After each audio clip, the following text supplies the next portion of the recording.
வணக்கம். நம்ம இன்னைக்கு இந்த வீடியோல என்ன பார்க்க போறோம்னா, ரிடீமபிள் பிரிஃபரன்ஸ் ஷேர் கேபிட்டல்ல பார்ட் 2 தான் பார்க்க போறோம். Issue at premium, redeemable at par. அப்படின்னா என்னன்னா, ஷேர வந்து பிரீமியம்க்கு இஷ்யூ பண்ணிட்டு பட் ரீபே பண்ணும்போது பார் ரேட்டுக்கு ரீபே பண்றாங்க. அதான் அதோட மீனிங். நம்ம ஒரு சம் பார்க்கலாம். உங்களுக்கு இந்த வீடியோ புரியும். Money Limited issued 7,500 8% preference share of rupees 100 each at a premium of 10%. Money Limitedல 7,500 preference share issue பண்றாங்க. ஒரு ஷேருக்கான ரேட் என்ன அப்படின்னு பார்த்தோம்னா ₹100. பட் எப்படி இஷ்யூ பண்றாங்கன்னா பிரீமியமுக்கு இஷ்யூ பண்றாங்க. இந்த shares are redeemable at par after 7.5 years.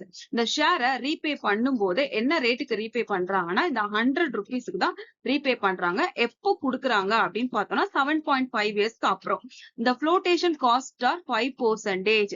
flotation cost is nothing but இந்த ஷேரை இஷ்யூ பண்றாங்க இல்லையா, இஷ்யூ பண்ணும்போது பண்ண எக்ஸ்பென்ஸ் தான் flotation cost.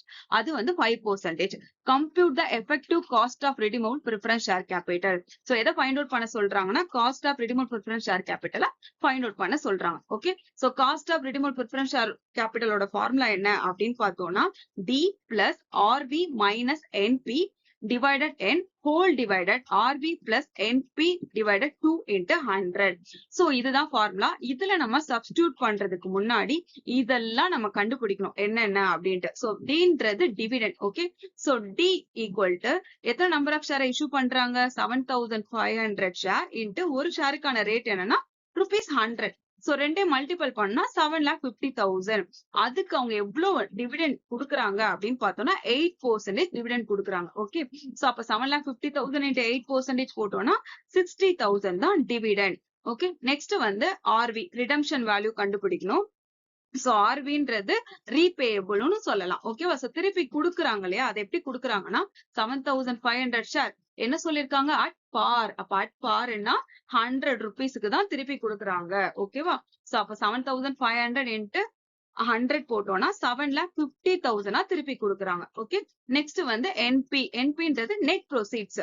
இதுக்கு ஃபார்முலா என்ன அப்படின்னு பார்த்தோம்னா issue price minus issue expense. இந்த ஷேரை வந்து இஷ்யூ பண்றாங்க இல்லையா, இஷ்யூ பண்ணும்போது எப்படி பண்ணிருக்காங்க, பிரீமியமுக்கு இஷ்யூ பண்ணிருக்காங்க. எத்தனை நம்பர் ஆஃப் ஷேர் இஷ்யூ பண்ணாங்க, 7,500 இன்ட்டு ஒரு ஷேருக்கான ரேட் 100.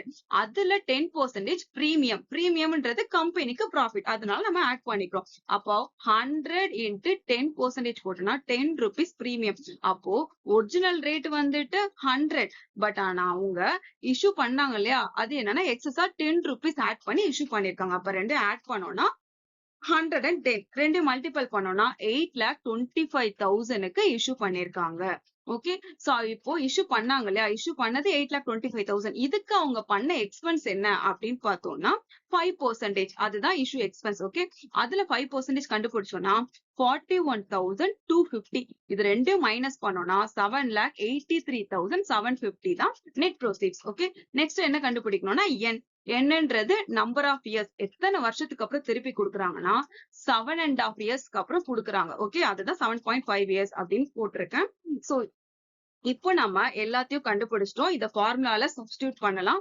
D வந்து 60,000 பிளஸ் RV எவ்வளவு கண்டுபிடிச்சோம், 7,50,000 மைனஸ் நெட் ப்ரோசீட்ஸ் எவ்வளவு அப்படின்னு பார்த்தோம்னா 7,83,750 டிவைடட் N வந்து 7.5 ஹோல் டிவைடட் திரும்ப RV 7,50,000 பிளஸ் NP வந்து 7,83,750 டிவைடட் 2 into 100.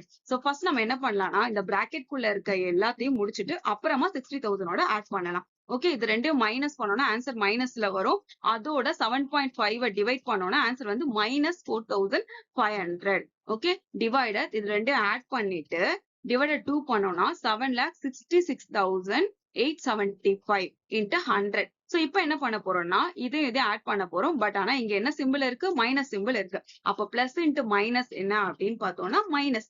ரெண்டையும் மைனஸ் பண்ணோம்னா 55,500. ஓகே, divided 7,66,875 டிவைட் பண்ணிட்டு into 100 பண்ணோம்னா 7.24%.